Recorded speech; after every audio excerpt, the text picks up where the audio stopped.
Welcome back to the series 101 Reasons to Forgive. This is day 99, and we are prepared to share with you the 99th reason why forgiveness is important. Forgiveness sustains restoration.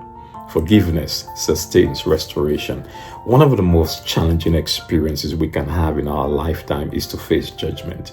One of the most difficult relationships we can be in is one where the atmosphere is motivated by judgmentalism. One of the most difficult personalities we can have to deal with, or we may have to deal with, we may have to fight our way around, maneuver our way around, is a personality that thrives on judgmentalism. You've heard many times people have said, well, can you listen without judging? Can you listen without castigating judgment? Can you listen without rebuking? And it is not that forgiveness does not understand there is a time for punishment, or there's a time for discipline, or there's a time to provide chastisement to an individual or to individuals. There's a place and a time for everything under the sun. However, judgmentalism thrives on punishment. It thrives on demoting the growth of others. It thrives on exalting itself. It thrives on presupposing that the one who is judging has a superior disposition to life, a better attitude towards life, a better grasp on life than the one that is being judged. Judgmentalism thrives on being punitive. The more punitive it can be, the better it feels. Forgiveness understands the need for judgment. Forgiveness understands the bias of judgment. But forgiveness delights in not just reconciliation, as we have established, but forgiveness also delights in restoring. Restoring so that a new beginning can begin. Restoring so a fresh opportunity can be had by the one who offended. Restoring so the atmosphere can be free from the negativity of judgmentalism, of punishment. Rather, grace and mercy embrace the atmosphere and establishes an opportunity for everyone to thrive. Forgiveness sustains restoration. It is possible that we restore those who have mishandled the opportunities that we gave to them. Is it always possible? Maybe not.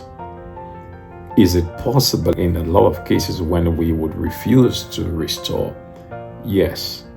So the choice is always ours. If we restore, when we restore, who we restore, the circumstances under which we restore. But the principle remains that forgiveness paves the path to restoration, because restoration is possible. Not only did we focus on you restoring yourself, but also you've been able to restore others. Today we want to focus on you restoring others. Once you have been able to restore yourself, once you have anchored yourself, not in anger, not in bitterness, not in resentment, not in grudging, but rather in love and in compassion towards yourself, you would be able to share that with others. It's a learning experience.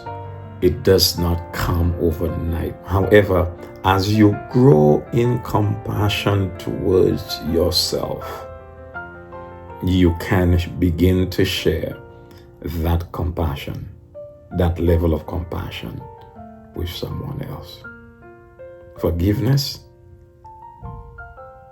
sustains restoration. Restoration is not going to happen if it's not for forgiveness, and it's not going to continue if it's not for forgiveness. Whatever your challenge is with who you are struggling to restore, ensure that you have anchored yourself, that you have grounded yourself, that you are comfortable with the decision that you've made, and therefore you can move on and restore. Forgiveness makes it possible. Thank you for stopping by on day 99. It's a challenge, I understand that, but I need you to affirm with me today that it is a challenge you're going to pick up, you're going to adopt, and you will seek to embrace. And as you do so, you will seek for divine assistance in ensuring that you are able to carry through with the decision that you've made. We will see you again on day 100.